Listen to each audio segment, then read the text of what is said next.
They told you we were picking cotton while they were picking stars, but the camera that showed the world the moon was built by a black hand. The eyes that scanned the universe were black eyes, and the mind that figured out how to bring the shuttle home belonged to a black man they refused to call an astronaut. We need to have a conversation today that's going to make some people uncomfortable, and that is good. Comfort is the enemy of growth, and silence is the enemy of truth. When you look at the history of space exploration, what do you see? You see the right stuff. You see white men with buzz cuts conquering the heavens. They present space travel as the ultimate triumph of the white mind. They gave us a movie called Hidden Figures, and we clapped. We celebrated. We saw 3 brilliant black women, Katherine Johnson, Dorothy Vaughan, Mary Jackson, and we said, finally, but family. Listen to me closely. That movie, as important as it was a concession. It was a pressure valve. The system said, okay, we will give you 3. But they didn't tell you about the 300. They didn't tell you about the architects. They did not tell you that the very technology NASA uses today rests on the intellectual labor of African descendants who are often paid half the salary of their white counterparts and given none of the credit. Dr. John Henrik Clarke taught us that history is not everything, but it is the starting point. If you start your history with slavery, everything looks like progress. But if you start your history with the stars, you realize that what happened at NASA wasn't a new discovery for us, it was a return. Today, we're going to peel back the layers of the space race propaganda. We're going to expose the names that were scrubbed from the press releases. We are going to understand why the image of a black scientist is dangerous to the system of white supremacy. Why does this matter? Because the erasure of the black scientist is a military tactic. As the great psychologist Dr. Amos Wilson said, the falsification of African consciousness is necessary to maintain African subjugation. If I can convince you that you are only good for entertainment, for sports, and for labor, I don't need a chain to hold you. Your mind becomes the prison. When NASA erases these men and women, they are protecting the myth of white genius. They need you to believe that while we were marching for civil rights, they were doing the real work of advancing humanity. But the truth is, while the United States was burning in the fires of segregation, black minds were quietly solving the physics of the atmosphere. They were not just helpers, they were not just computers, they were the originators. And today, we are going to speak their names. Let's begin with an image you all know. The Apollo 6 launch, that famous slow-motion footage where the rocket ring separates, revealing the curvature of the Earth. It's one of the most iconic pieces of footage in human history. Who captured that? A black man named Shelby Jacobs. He was a mechanical engineer who designed the camera ejection system. This was unprecedented technology. The camera had to survive a rocket launch, eject at the perfect microsecond, deploy parachutes, and land in the ocean. If his calculation was off by a fraction, the footage would be lost forever. Now, here's the context.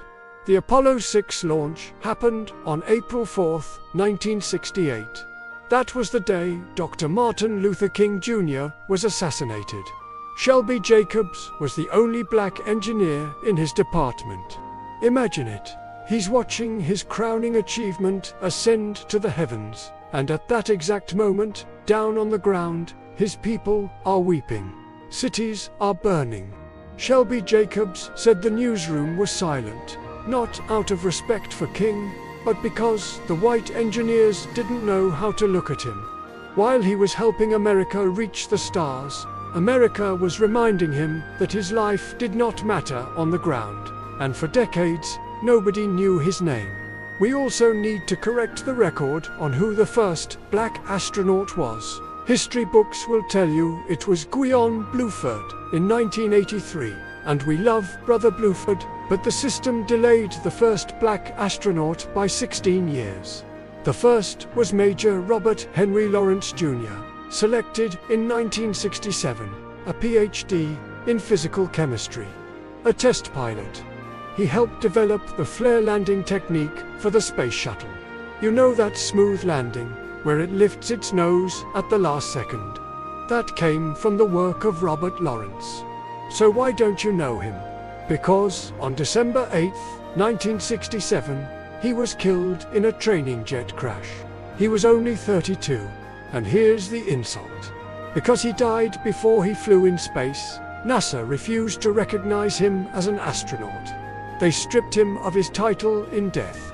It took a 30-year fight by his family to get his name on the Space Mirror Memorial. Why the resistance? Because acknowledging Robert Lawrence in 1967 would have disrupted the narrative. It would have meant admitting that a black man was ready to lead in space at the height of the Black Power movement. Now let's talk about Dr. George Carruthers. When Apollo 16 went to the moon, they took the far ultraviolet camera, spectrograph.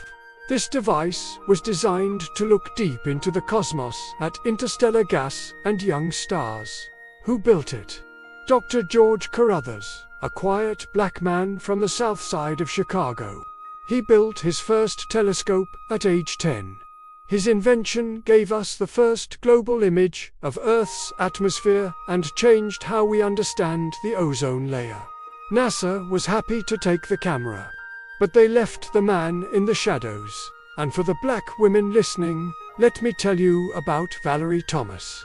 She managed the Landsat program, the satellites that monitor Earth's resources. But her genius didn't stop there. In 1980, she patented the illusion transmitter.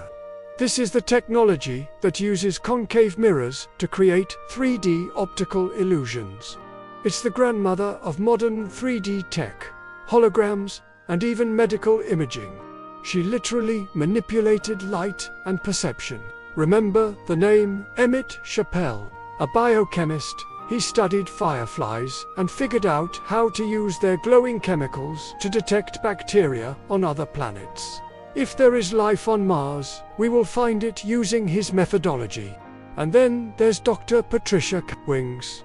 When astronauts get sick in space, it's called space adaptation syndrome. She didn't use drugs. She taught astronauts how to use their minds to control their heart rate, their nausea, their bodies. She brought ancient wisdom into modern astrophysics. Why does NASA hide them?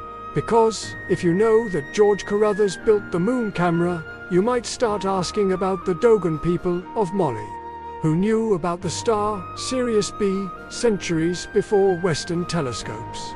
You might ask about the Nabta Playa circles in Egypt, which mapped the stars thousands of years before Stonehenge. When you understand that Shelby Jacobs and Valerie Thomas are not anomalies, but continuations of an ancient legacy of astronomical science, the whole narrative of white supremacy falls apart. They didn't teach us science. We taught the world to look up. So, what do? First, we stop accepting the narrative of first black. It implies we are guests in their house. We are not late, we were interrupted. Second, we must recognize that STEM is not white people's stuff. Engineering is your heritage. Mathematics is your mother tongue. Here is the call to action. Rewrite the textbooks. Don't wait for the school system to teach your children about Emmett Chappell. You teach them. Put George Carruthers on your wall next to LeBron James. Celebrate the mind as much as we celebrate the body. Build our own institutions. Support black tech startups and African space programs. The next space race is coming. Africa must be a player, not a playground. Finally, walk with the confidence of the architect. When you see a satellite, know that your people helped put it there. Reclaim the intellectual property of the human race. It belongs to you. They hid these figures because they couldn't handle the magnitude of black brilliance. But the truth has a funny way of coming out. Like the camera Shelby Jacobs built, the lens of history is finally ejecting. The parachute is opening, and we are finally seeing the picture clearly. We built the pyramids, and we built the path to the stars. Stay woke, stay brilliant, and never let them tell you that you don't belong in the future. You are the future. Thank you for listening. Please share this so these names are never forgotten.